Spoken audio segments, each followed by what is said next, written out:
You're on the injury report on a short week, although the concern is lessened by the fact that they don't think it's a serious injury or anything that will keep him out. Now, they have not done their walkthrough yet today. That'll be later in the afternoon here, and it's going to be an estimation just like yesterday as far as what his participation level will be, so it'll probably say limited.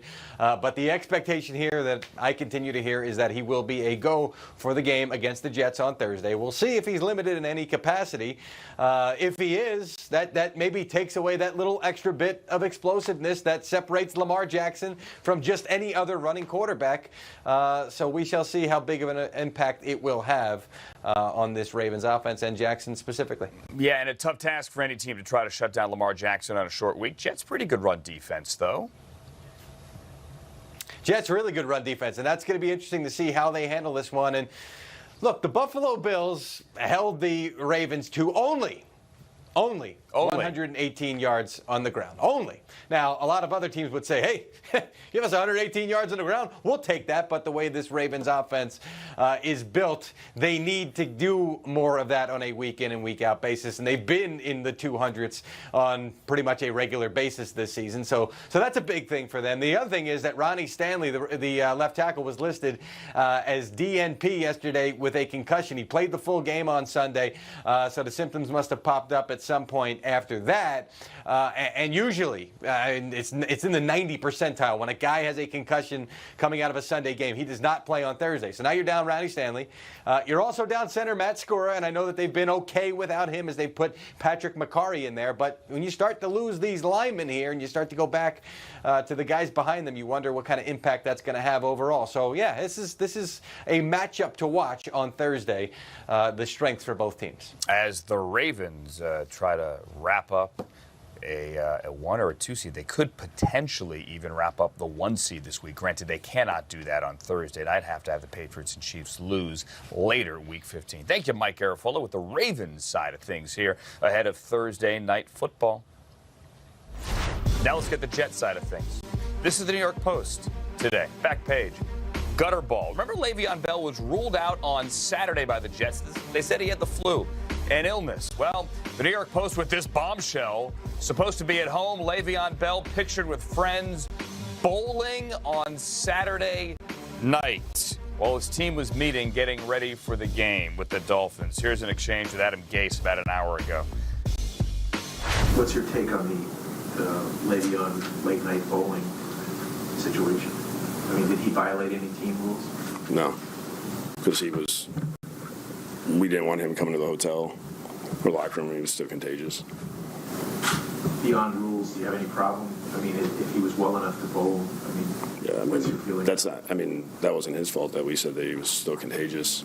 I mean, that's what the doctors told him. I'd rather him not be. I'd rather be him at home just getting better. So you won't discipline him or anything? What am I going to discipline him for? I was just asking. I can't tell him this. You have to stay in your house. So this is what it's come to. I can't tell him, Kimberly Jones, he has to stay in his house. Or you can't go bowling.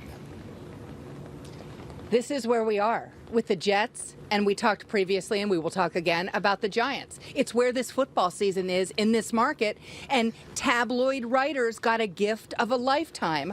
Perhaps not a lifetime, but you know what I'm saying. Yeah. When Le'Veon Bell decided to go bowling, and there ended up being pictures to, give to Post writers so that they could be convinced that he was actually bowling. Listen, the one thing I thought was silly, Andrew, and I'm not blaming a reporter for asking because I would have asked, the idea he can be disciplined for it. I mean, Adam Gase doesn't get to tell these guys where they have to be. He did say Le'Veon Bell wanted to play, that it was a medical staff decision that he was still contagious. And as you heard Gase mention, don't want him in the locker room, don't even want him at the team hotel. Obviously, you don't want other players getting sick. So it's more of the same that happens in losing seasons. If this were some big winning season, I don't know that this would have happened at all. But we do a lot of losing around here when it comes comes to football, so none of this particularly surprises me. I will say this.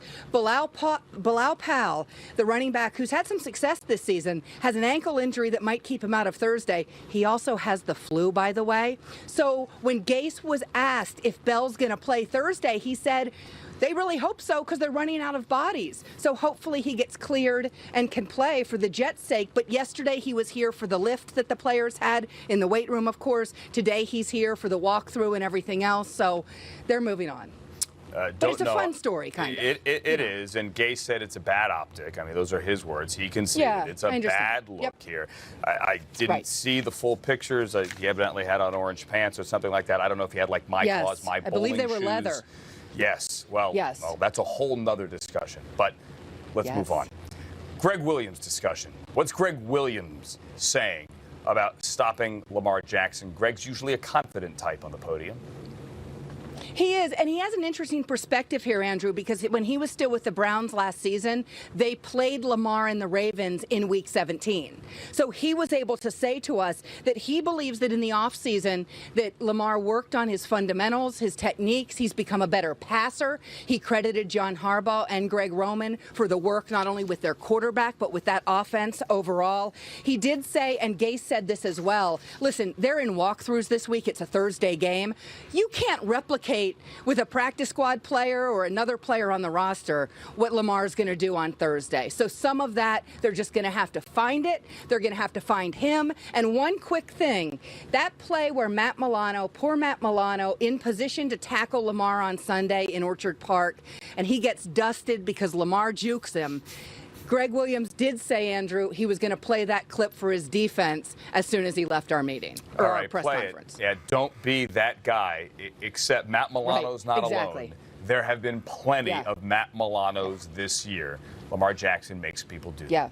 Thank you, Kimberly Jones. And he's a good linebacker. Yes, he is. And he's a good linebacker, by the way. Kimberly Jones of the Jets, the Giants, and the Bowling Beat. Thank you, Kim. Tannehill in the gun, throws, got it to Brown. Brown at the 10, at the 5, driving for the end zone. Man, he's strong. Touchdown, Titans. A.J. Brown taking him to school. Ladies and gentlemen, that is 91 yards. Touchdown, Titans. That came straight out of the black hole, right down to the other end.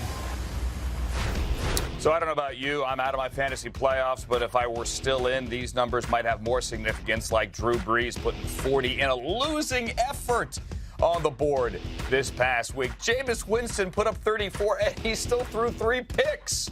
I mean, some of these numbers, and it's what's so much fun, really, about the fantasy playoffs, Michael Fabiano, is you find these performances out of nowhere that can swing the playoffs, like a Zach Ertz touchdown with no time left last night in overtime, or a Tyler Higbee, for example, 7 for 116 on Sunday. Is he your number 1 tight end target this week if I need somebody? Yeah, he is, but I want to start off with Ian Thomas, who also looked really good last week in the absence of Greg Olsen. And this is a guy who has got a really good matchup this week going up against Seattle. They've given up the second most fantasy points at tight end. So if Olsen is out, Ian Thomas is in. And then you mentioned Tyler Higbee. This Rams tight end has been tremendous over the last 2 weeks. He is the number 1 tight end in fantasy football. He's had a combined 223 yards and over 42 fantasy points, Andrew. And if Gerald Everett can't play this week, well, guess what? Higbee is going to be a top 10 tight end against my beloved but struggling Dallas Cowboys. Beloved. Oh, yeah. Struggling, to put it softly. Yeah, I saw them up close last week. I did something on the Titans yesterday on Thinking Out Loud. Nobody wants to tackle A.J. Brown. Yeah, A.J. Brown has been great in 2 of his last 3 games, over 130 yards, over 23 fantasy points. Ever since Ryan Tannehill has taken over there, and oh, by the way, if he's not picked up in your league, what are you waiting for? But A.J. Brown could be a flex starter this week. Really good matchup there in a battle of AFC South teams, and this could be a high-scoring affair, so I think Brown could be a flex starter. A couple of other wide receivers, Darius Slayton after last night's performance, and then D.D. Westbrook as well because A.J. Chark is banged up, and they've got a good matchup this week. All right, running backs, it's usually thin Pickens or Slim Pickens or whatever. Not Slim Pickens, the guy in the movie, but you know what I'm saying this time of year. But it's actually not bad for Week 15. Like, look at DeAndre Washington and what he did for the Raiders last week.